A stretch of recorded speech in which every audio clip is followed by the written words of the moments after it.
am a baby say, you say, a mebuno no tembia a job wedgie. Now, President John Dramani Mahama, or for example, Papa Pa, blue way, am I yellow, Yama or yellow. Metiwana saw the beef manemia, not many giapo so. Obia misruns you, woman ponchayo, by misruns you, or you don't know how to make what's now. What's your friend? Truba. Many the kayaking. And then you were was answering or yet Sadia, or ma and Pola, Namia Chomo talent in talent in India. What chomo in India? Almost on your buy, I don't know. Now I'm more pioneer say, a group say, a buying property. Mume mo talent muso. One more kwanso so mo church room na me ye art was a Louis Secondary School. Me ye fine art. Na me hwe se me sua no na me ye fine art me nya kwanya we a. Bana kama ye guy pa. Bana kama na kama beti te say. So makama ye kuntan pa. Eti Amoakohene amma nkola na akwanya say. Omo nya Nyankopon de acha omo a omo sua ho ade no. Opeso o ka cho say no wa doctor o. But we so kwa therapeutic. Obi o ha wa depressed obi ha de we a ni mood me left. Eti ade a wa ye no. We shall know different angles or empower talent or ma empowerment or talent or bo a mamreso abaso. It's answer we hear drawings a wahana. Nina ye bibia efi asantemem ena achire. Ejese nkwala no omo nya appreciation na ma omo man. Na yanka kwa wie ya no. Nyameka de ka ho ne se Chalewata Street Festival na ya dia omo ye won kran. And now, another dimension. Regions 14 na kano. Whether Miss Rameka say, Mon copy said you may over me why. Now, more copy a woman Jumania easier. It's say domestic tourism. Say, Yaya na Asante, you were Nipa Bear Sebia, Nebo Mitimaka account. You were Nipa Bear 30 million. Sa 30 million, no, a mood 10 million krana, a beba abashe. Omba fuka aba. That is a canon air tenecono. So, Santini, you promoted domestic tourism. It could be a baby one regional and Kababwapa. Now, Mesraka say, districts be a beer, a dash room, and no ebini baby, and no, what the Brian Ministry of Tourism, Culture and Creative Arts. Any agencies, no professionals, womb, experts, womb, you have the Bama Omo, no matter what I say, send now by na, a Bama, a day returns Baba. Now, when your IGF, a cow hole, now the year development to us, not Ghana, a young faso. It's me back Massina, maybe a bomb banabaso, Namadanasi. On behalf of a colony, you know, we creatives, no, send your way, regional minister, Ashannon so. Minister for Tourism, Culture and Creative Arts, Ashannon so. Now, as our person, President Mahama, dear, with Michelle is President Mahama, Ashannon so. So, now, what we are parents, we are over for now. We see now we share. We back was our talent now. Not what do we hold their talent? He said, "We need to be a be a backup." Said doctor, who say, "Art who on first war." What how they say?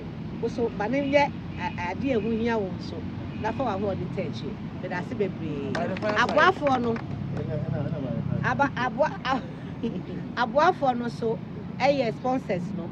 Omwa ehunia Dr Frank Amoakohene oye na muhu se eyadepa na modem aho de abeta na chi no medam wase ensa eseni keja eni asida nyame hwam bebre na da se bi mra bio esan se ahanyina no wo se yedua nnua na ye improve upon it wo mu ankrofo ba behwe na o matena se eyi oware kra no mbeto ombebo as competition na ya ye ne fefefe waka gumaso so say nima huro bi obeya ka ho be library kitwe bi so won chen weekends bi a parents binum wona mo ma betena ha na nkola na kan de na parents so kan de na efefefe na baby abi jine me so me brush ase ni o e friend by the far side me ye to del monya mo se me ye babunu no na me ne maame dokro ne Mr. Mercy Dr Rokotonum Yena ne ya na sesem wo TV so. Na me ba hu ade we mani agye amanti o mo se e be mi interview. E se o se mi gina ho esanse. E kai me David. You see, at ye married, but me the real fee baby, me fee by it's me that say, and collect yes, I draw in your home. Metro Safra was special. As a my idea, pa, with a Mosian. Okay.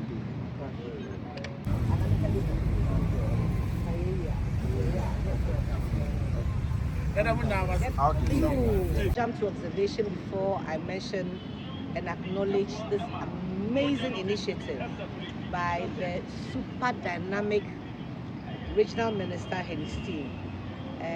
What the kind of energy that Dr. Frank Amoakohene has brought into both the tourism, culture, and creative space is just fantastic. And I do a one mother, one man, one woman applause for him. I'm terrified of water, but this young man managed to get me to go on the kayaking at Truba, and he told me about this fantastic work. But of course, the push and pull of the work that I do did not allow me to join him when it was being done, and he set today up for me to be able to come here. The other thing I want to also say in answering your question is the fact that I went to St. Louis Secondary School. I did fine art. In fact, I got a 1 in fine art, even though I don't draw anymore. And this initiative to get students in their teens to have their work in an interchange in the city is such an honor.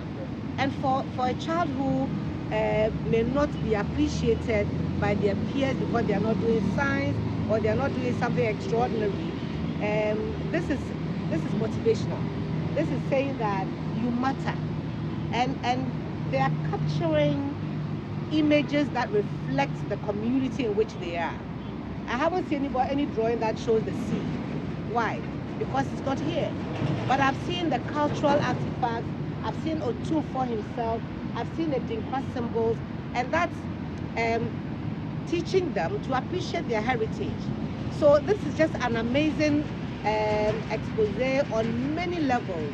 Apart from giving them this visibility, it is also empowering them to say that even as a child artist, you are recognized. So imagine if you pursue this and become a giant like the Abla Glovers, like the Hadikis, like the Kudawo, all of these people. Imagine, starting from this young age, what they can become. So what Frank Amoakohene has done is not just to be seen lightly. It has to be taken serious. This is curating our heritage. Curating our heritage and ensuring that generation after generation it is passed on. So in answering your question, my impression is that it takes one to conceptualize something, but it takes the whole community to support it. And I've seen that many people, political figures, cultural figures, ordinary people have all come through to come and see the work that has been done. So it is amazing. So from the side of the ministry, is there anything you are planning to do in support of this so that we can see many of this across the country? Well, it is not for the ministry really, even though we are happy that we'll be happy if all regional ministers also take advantage of this. But I think that it's an initiative by the municipal assembly with the regional minister. So it is something that we shouldn't come and own, but we should be a part of. So it's his idea, but I'm here as minister for the sector, and I've taken time to engage with you. We're hoping that through the kind wings of the media, this conversation will go out there, those who haven't seen it will see it, and then be inspired to also replicate this in their communities. And let me use this opportunity to thank those who have been supporting Frank Amoakohene, the companies that provided some support in the form of paints and brushes and what have you. He's telling me other things, but I'll not say them. But all those who have supported, we are super grateful, but the work is not finished. the idea is to improve upon the environment as well and make it like a garden or a certain area. People can come and take pictures, people can use as events and so on and so forth. So the support should continue coming so that he's able to achieve even more than he has. What a gem you have in this region. What a gem. For a young man to be so visionary and so dynamic, it's totally amazing, totally amazing. I'm a very proud mother right now. So yes, by all means, in my language, in Lepa, we say, like example. This is an example, and you can copy this one. It's a very positive thing to copy. So copy all you can. Copy in all the regions, because we want to have we want to have something going on every month. We want to have something entertaining, something for tourism, something for culture every month. That is what the Black Star Experience is about. We don't want to wait till December before we start enjoying our communities. So we are charging MMDCEs that you have low-hanging fruits in your communities. It's easier for you to identify them, the ones with the low-hanging fruit, approach the ministry and our agencies. We have the experts, we will help you to promote it. And so, yes, I think that individuals too can also do some. Let me applaud Chalewate, the Chalewate Festival. You know that he started something like this that gives opportunity to painters, artists, craftspeople, and so on and so forth. This is another dimension of it. So let's just keep replicating this in all the regions, in all the capital cities, districts, capitals, and so on and so forth. Make our country vibrant, and the money will stay there. And once we are enjoying it, the world will want to come and see what we have. So it starts from appreciating yourselves first, and then you can use that to invite the world to come and see. Right? Thank you. Okay. Kano, ayami ahohoaho bebre say, you say emebuno no tembia ye jomo wechi. Na President John Dramani Mahama, okofa example papa fa babunu we. Ema ye no, nyema oye no. Metiwana sa odibi manemia na menya gia aposo. Obi a misuru nsu ye wo me ponche o ba misuru nsu. Oyire no ho ade me kwotena wo se afa nso. Truba. Me ne ko kayaking. And then we were how I was saying oye sadie ya. Oma enkola nyamia chomo talent in die. What chomo in die bia. Almost on your buy no. Now I'm more kwanya say a group say a buying property. Mumeyi mo talent nguso. One more mo kwan so mo church room din. Na me ya art was a Louis Secondary School. Me ya fine art. Na me hwe se me suano na me ya fine art me nya kwanya we a. Bana kama ya guy pa. Bana kama na kama beti te say. So makama ya kuntan pa. Eti Amoakohene amma nkola na akwanya say. Omo Nyanya kupon dia cho mu a omusua ho ade no opeso okacho so no why doctor o but we so quite therapeutic obi o ha why depressed obehwe ade we ya ni mood me lifting eti ade a why no we hwe no different angles or empower talent or ma empowerment or talent mu obo amamre so abaso esan say we hwe drawings a wa ha na ni nyina yi bibia efi asantemam e na akire I just say Colano, Omonia appreciation ama omo mine. Na young can call Yano, Yamaka Daka Hone say, Chalewate Street Festival, Naya dear Omoya won't cry. And now, yenya another dimension wa ha. Regions 14 na kano.